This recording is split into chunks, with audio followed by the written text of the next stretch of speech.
Okay, go on. Carry on. Anyway, the most asked question was, do you still speak to George? Is it really the most asked That question?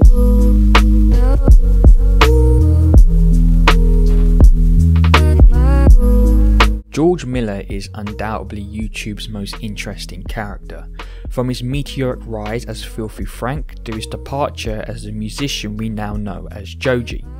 Even though George has strayed away from his YouTube past and fallen into the character of Joji, his previous foray with YouTube still intrigues many of his fans today. That is because a one-time YouTuber who was playing the most outrageous character in Filthy Frank has transformed into a well-respected musician going on shows like Jimmy Fallon. But why does the curiosity around his past, and especially his relationship with fellow YouTubers Max Mofo, iDubbbz, Anything for Views and How to Basic garner such attention from the public? These fans yearn for the idea that those 5 people will collaborate again, especially for George to appear as a guest on Chad and Max's highly popular show Cold Ones. Comments and YouTube videos are everywhere about George's rise to the top of YouTube and his transition to the more traditional music career. But he himself has never publicly come out stating his intentions to go on Cold Ones, and you rarely hear him speak about the friendship he had and very much still has with Max Mofo and the others. Or that's what he wants us to think. I have listened to his single Run many times and it is one of his best songs to date, and the more and more I listen to that track, the images that come to mind are his friendship and collaboration videos with Max Mofo and the others. So why does a song that has no connection to them force my mind into thinking of their friendship? Because I think Joji is singing about Max and fellow friends. Hear me out. When we look back at the lyrics for Run, there seems to be hints and acknowledgements to previous videos that he created with Max and the subsequent regret of leaving that part of his life behind him. So, does Joji miss Max Mofo? Let's take a look at the song Run and break down the meaning of Joji's lyrics. The opening of the song, Joji says the following: "I fell for your magic, I tasted your skin, and though this is tragic, at least I found the end. I witnessed your madness, you shed light on my sins." Now, there is a glaring connection with these lyrics to that of previous videos George and Max did in the past, and it is shown with the line, "I tasted your skin." When you hear that, what is the first image that pops up? Is it a metaphor for one's affection for a lover, the idea of a sexual interaction with said lover? No, it is those cake videos. The very first one George and Max did together was the vomit cake. In essence, George ate a part of Max, and it goes further with the subsequent other cakes, eating iDubbbz's hair and then the human cake, basically eating a whole lot of human body parts and fluids. This line refers to those past videos, and Joji even acknowledges that those videos were inherently disgusting with the line, "and though this is tragic." Further along the lyrics we get the line, "I witnessed your madness and you shed light on my sins." We all know the collaborations between George, Max and the rest were crazy and abhorrently stupid, but in a good way. The madness that Joji is referring to is the videos where they would all do insane stunts, for example Chad literally being on fire. But I think the next line is Joji acknowledging that those were good times when they were young and free-spirited, because he says, "You shed light on my sins," and what I think he is referring to is the idea that the madness from Max, Ian, Chad and How to Basic brought the best side out of him and the best content.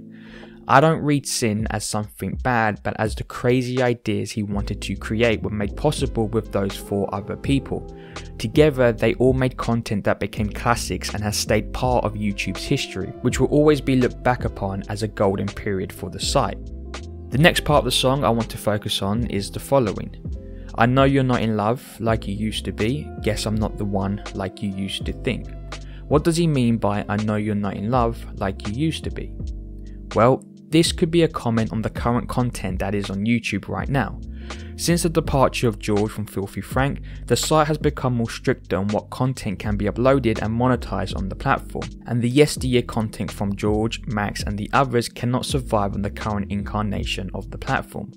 So maybe George is talking about how they all can't make the content they actually want to. Max has stated previously that he has a video unreleased on his main channel that cannot be uploaded due to YouTube's strict policies. There is videos filmed that need to be posted. There is videos filmed that are approved by everyone and they are not edited, but they are sitting there in my computer, a couple of $1,000s. But if you upload a video like that now, instantly demonetized, not deemed friendly for advertisers. You wouldn't make the money back. Well, this brings me back to the point I was saying before with that there could never be another Filthy Frank. Yeah. The concept of Filthy Frank can no longer survive or sustain on YouTube anymore, which Joji acknowledges with the second line of the lyric, which is, "Guess I'm not the one like you used to think."